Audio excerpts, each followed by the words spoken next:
আগামীকাল মুসলমানদের অন্যতম প্রধান ধর্মীয় উৎসব পবিত্র ঈদুল আজহা। এবারের ঈদে টানা 7 দিনের সরকারি ছুটি থাকায় আগেই রাজধানী ছেড়েছে মানুষ। তাই আজ বাস টার্মিনাল ও রেল স্টেশনে যাত্রীদের চাপ কিছুটা কম। ঈদযাত্রায় বাড়তি ভাড়া নিলে জরিমানা নেওয়া হবে বলে জানিয়েছেন সড়ক পরিবহন, সেতু, রেলপথ ও নৌমন্ত্রী শেখ রবিউল আলম। আরও জানাচ্ছেন রোকসানা আমিন।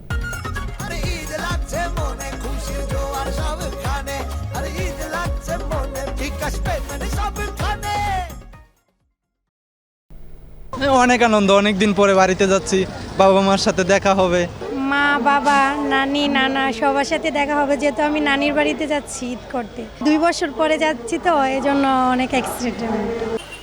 দুয়ারে করা নাড়ছে পবিত্র ঈদুল আজহা।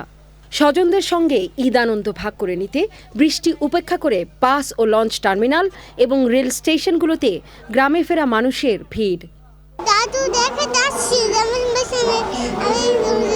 বৃষ্টির মধ্যে অনেক কষ্ট করে আসা হয়েছে, তারপরও অনেক আনন্দে আছি যে গাড়ির টিকিটও পেয়ে গেছি তাড়াতাড়ি।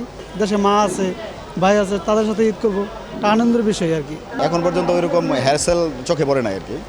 মা আছে, ভাই বোন আছে, আত্মীয় স্বজন আছে, সবার সাথে সবাই মিলে ঈদ করবো, এই আর কি আমাদের প্রত্যাশা। নিয়ম মাফিক আমরা গাড়ি পরিচালনা করতেছি। প্রথম কথা হলো এটা, আমাদের বাড়তি ভাড়া নেওয়ার কোনো সুযোগ নাই। এখন পর্যন্ত আমাদের কাছে কোনো লিখিত কিংবা মৌখিক কোনো কমপ্লেন আসে নাই, এই যে অরাজকতার বিষয়টা। পরিস্থিতি সরেজমিনে দেখতে মহাখালী ও গাবতলী বাস টার্মিনাল পরিদর্শন করেন সড়ক পরিবহন, সেতু, রেলপথ ও নৌমন্ত্রী। টিকিট কালোবাজারি সহ দুর্বৃত্তায়ন থেকে বেরিয়ে আসার আহ্বান জানিয়েছেন তিনি। কেন্দ্রীয় মনিটরিং সেলে ছিলাম, বিআরটিএ যেটা করে, সেখানেও সমস্ত পিকচার দেখে আসছি, বেশ ঠিকঠাক মতোই যাচ্ছে। এখানে আসলাম, এখানেও লাইন ধরে যাত্রীরা দেখেছেন যে টিকিট নিচ্ছে, ভাড়াও ঠিক আছে। সবাই চায় ঈদকে পুঁজি করে, এখন যাত্রীর চাপ আছে, সেখানে কিছু বেশি নেওয়া যায় কিনা এই প্রবণতা অ্যাজেনেশন আমাদের আছে, কিন্তু যেখানে আমরা অভিযোগ পাচ্ছি সেখানে ব্যবস্থা নিচ্ছি। দুর্বৃত্তায়ন সেটাকে তো আপনি রাতারাতি চেঞ্জ করতে পারবেন না।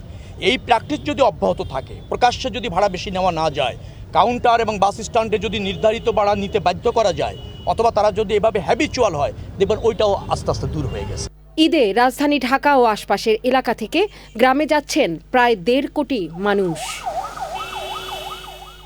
রোকসানা আমিন, চ্যানেল আই, ঢাকা।